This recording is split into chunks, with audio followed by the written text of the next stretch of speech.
The Channel Mom Show, celebrating you with Jenny Dean Schmidt. If you're a busy mom, get someone else to send your personalized cards for much less than a store-bought card and stamp. It's that easy. Just click on Send Out Cards. We've tossed out the show that we were going to do today to talk about what unfolded in Newtown, Connecticut yesterday. We lost 28 Americans, 20 of them little kids. So we have to talk about this today because we are moms, we are parents, we are families, and I want to help people deal with it, process it, talk to your kids about it, get over it in some ways, although not completely. There are some things we do need to ingest about this to change our lives. Shelley and I were saying before the break, and I've heard other folks talk about this, that parents don't know what to do with their kids right now. They don't know whether they should send them to school, whether they should take them to church, whether they can take them to a movie, whether they can take them to a mall, because all of those things have now been hit by mass shootings, right? Even the daily things. Is it okay to move on with Christmas? I mean, because your kid doesn't live in Connecticut. Yeah. And isn't dealing with it. Yeah. Yeah. I mean, you do. I mean, we had that moment of silence for a reason because you sort of feel like you should just pause. Yes. And not sort of act like everything's okay and it's all good. And right. I mean, fortunately, Christmas is about family and about loving one another and the things that are sacred. And so that part's appropriate. But the celebration seems a little off. Wrong. Yeah. Seems wrong. And buying tons of things. And when those families in Connecticut have gifts sitting under the tree that nobody gets to open. So that's tough stuff. We now have Suzanne Simpson with us, a licensed psychologist who I know has some good information for people and can offer some comfort and some hope. Welcome to the show, Suzanne. Thank you, Jenny. Good to be here. Yeah, I'm glad you are here. I mean, I need you. If nobody else needs you this morning, I need to talk to you. So I'm glad you're here with us. We spoke yesterday, and you immediately off the bat had some things that you wanted to say. So first and foremost, Suzanne, as this unfolded on TV, and people thought, first of all, that they wanted to hug their kids, but second of all, how am I going to talk to my kids about this? How am I going to deal with this with my kids, especially if they're little? I mean, I was afraid to tell my youngest, who's 10, because I was afraid she'd be afraid to go to school. Right. So talk to me about that. Well, I have an opinion about parents feeling like they have to withdraw from everything. I mean, this is life. This is real life. And we have fears that come up in other areas. This just happens to be heightened. I mean, this is the most horrific thing I've heard in a while. But, for young kids to experience, parents need to be calm. If they get into the fear, it just exasperates it with the kid. They need to feel like they can embrace life. I think it's how we deal with feelings that this particular episode is just bringing up, is that many times we don't deal with feelings well. Parents don't. This kid that killed, he obviously had, huge amount of anger, whatever, was holding on to inside him. And so I think the more we can allow our kids to feel and to move through those feelings and to know that there is hope in the midst of pain, that there is perhaps a relationship they could have with Christ that would give them that sense of peace and security, because he's the author of all our feelings. Mm-hmm. Yeah, I know you have a strong faith, as do I. And I know there are people out there today that do not have a strong faith, or they're mad at God right now. Yeah. They're just mad. And they think, how could he let this happen? How do you address that? Well, I think it's hard to see that we live in a world that is not God's design. Obviously, it wasn't his design to have evil. But we do. And so how do we deal with that? We get angry. We let our feelings out. We talk to God about our anger, because otherwise it's staying in, and that's what causes a lot of the depression that we're experiencing today.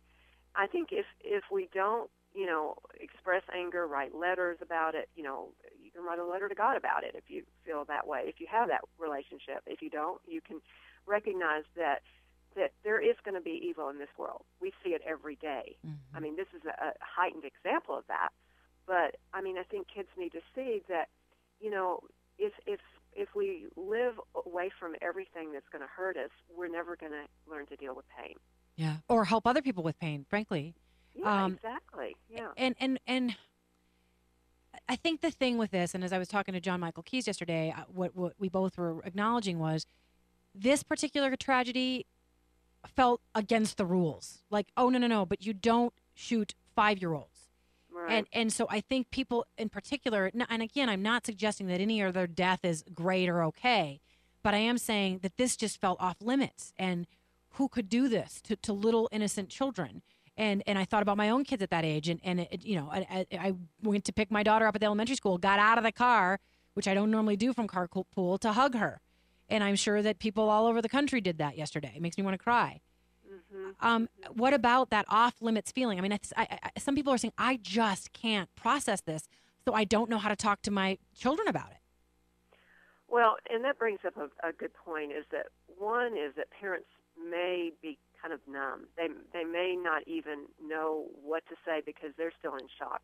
Or they may have been triggered by something from their past that was very unsafe. You know, if they had some kind of abuse or some, something that happened in their family, divorce, they might be triggered in a heightened way because it happened at 9/11. I saw it because these, people that came in were feeling so much more than just what happened at 9/11. Oh. So I think reaching out for help, looking for the signs in yourself that show that you're too anxious or too hopeless or too depressed to even deal with your kids, and then deal with yourself, because obviously you're the one that's going to impact your child. Yeah. But I mean, I've heard some people say, but you got to address your child first so they don't just sort of sit along the wayside. How do you balance that? Because if they're hurting, you don't want to just let them say, well, I can't handle you right now. How do you balance that? Well, that's a good point. I mean, you can't. I think just having some kids are going to want to talk about their feelings. Some kids are want to withdraw and maybe do it alone. But just be sensitive to letting them share whatever feeling they have, but knowing that there's some hope in the midst of whenever we go through these problems, like even Columbine they were talking about last night, that there has been some good things come out of it maybe. And if kids can see that, yes, they're fearful, but maybe there's hope in the midst of the pain, helping them see that that families may come together. It may knit your family together for Christmas, so that you're not just focused on gift giving. Yeah, I read one psychologist online last night because I was trying to do some background work on this, and she said, do embrace that this is an opportunity for you to sit down and have a family meal, for you to sit down and play Monopoly with your children, because they need that stability and that reminder that there is still hope, and that they are loved and that they are okay today.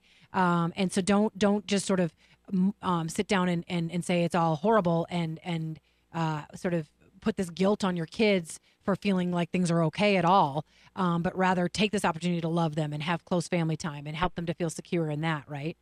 Right. No, I agree. I think our families are hurting for, time together. We're so busy, such a busy world. Absolutely. So things are slowing down, fortunately, with school going, being out. And then, I think just really seeing that you can develop some good family connections and rituals that will be memorable from here on out, that it's more than just, giving, exchanging gifts. It's really the birth of Jesus, and that's really important if you have that Christian faith.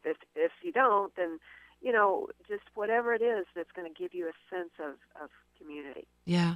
And I think kids naturally gravitate toward love and hope and God in these situations. They immediately, I think, I'm not even sure what my daughter said last night, but immediately want to talk about the children going to heaven and things like that. So I think it's almost automatic for kids. I think it's a little harder for some adults. A teacher talked to Diane Sawyer last night about what unfolded for her and what she was trying to offer her students. And I just want you to listen to that, and I want to talk about what's going on in our schools. And in my mind, I'm thinking, as a 6-year-old, 7-year-old, what are your thoughts? What are your, and I'm thinking that I have to almost be their parent. Like I have to tell them, so I said to them, I need you to know that I love you all very much and that it's going to be okay. Because I thought that was the last thing they were ever going to hear. I thought we were all going to die. And I don't know if that's okay, teachers and, but I wanted them to know someone loved them, and I wanted that to be one of the last things they heard. Not the gunfire in the hallway. It's hard to listen to that stuff without crying. I think she was worried whether or not she was being appropriate. My husband runs a school, and he's not afraid to hug kids or let kids cry on his shoulder or so on and so forth. He's got to be very careful because of lawsuits. He can't get too physical with anybody. But I think she was almost apologetic about the fact that she was telling these kids she loved them and was probably hugging them. What do you think about that? Well, I don't think you should ever be apologetic. My goodness. I mean, I think it's just a natural longing that, you want to embrace your kids if they're still, and these weren't even her kids, but she wanted them to feel love because she was afraid they were going to die. This was going to be their last thing, so she wanted to love on them. Yeah, I think that's all we have is to love people. I mean, that's the greatest gift you can give, and to know that they're special, and that they're here for a reason, and when they go on, then that's their time. But it's just really hard because, kids don't understand it when they're that young. What about kids? You're a psychologist. What is the immediate reaction to trauma for kids like this? What are they going through? Well, I think, that there is a sense of denial at first. I mean, I think it's just hard to understand this type of horrific, shooting. But at the same time, I think that their minds are very active. As you know, children tend to imagine things very easily. And so I think they take it and then they go with it, and make much more of a meaning out of it than really, they should be. So I think, understanding a child's mind, that they are so fearful of anything that's not safe. So helping them see other ways that they can feel an anchor of safety. Maybe it's just knowing that, like we were talking about, that they're loved, but that, that there is a way to get through problems. You don't have to imagine the worst possible scenario. And then, because it's really our mind that takes over. And if a child is feeling anger, they're feeling sadness, they're feeling, hurt over all this, then, give them abilities to get it out, let them express it. That is so valuable. Yeah, and I've heard, we've got about a minute left in this segment, Suzanne. I think her name is Suzanne Stifelman. I was reading another psychologist online last night, and she was saying, don't say too much and also make it age appropriate. So it doesn't have to be you talking at them. It's more sort of seeing what they want to talk about, right?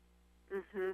Yeah, I mean, the thing is, first of all, you don't want to come on as scared, and I think if that's the emotion that you're projecting, then that's something you need to get rid of. But I think that let them express whatever way they want to express it and not try to pull it out of them, but just have some really good quality time where they do talk and they do say, feelings are on the surface of whatever they're feeling, and to really get that out so that it's not repressed, because we know that depression is really a result of holding in, mostly anger.